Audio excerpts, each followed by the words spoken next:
Hello! Today we're going to look at factorising using what's called a common factor.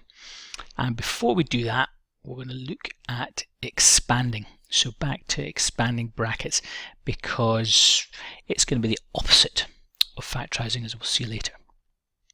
So expanding this. Now we've got a numerical example here. So remember, every term inside the bracket is multiplied by each term outside. So 4 multiplied by 6. 24, and 4 multiplied by the 10, that's 40. So that's us expanding. Now when we're factorising, we're going to go back the other way. So this is expanding, that's factorising. So now to our examples down here. First of all, numeric example, then a couple of algebraic examples. So we've got to factorise 24 plus 40. So the way of thinking about this is, what's the highest term, in this case what's the highest number that goes into both? Well, 2 goes into both, but there's a higher one, there is 4. So we take 4 outside, put a bracket, and then we think 4 multiplied by what gives us 24?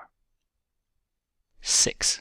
And then 4 multiplied by what gives us 40.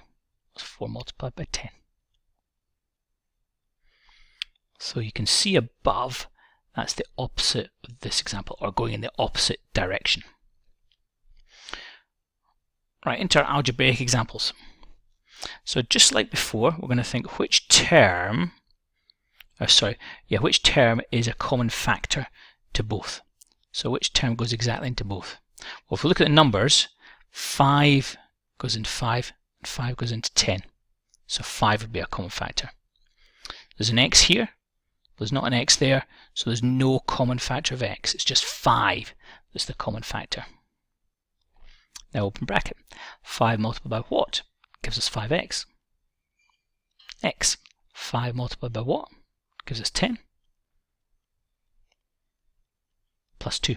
And if ever you're unsure in your examples, you can always expand back and double check you get back to your original expression. Final example, common factors. Now let's look at the numbers first of all. So what goes into 2 and what goes into 8? 2. Well, 2 goes into both. And what, now if we look at the algebraic examples, what goes into x and x squared? Well, x goes into both.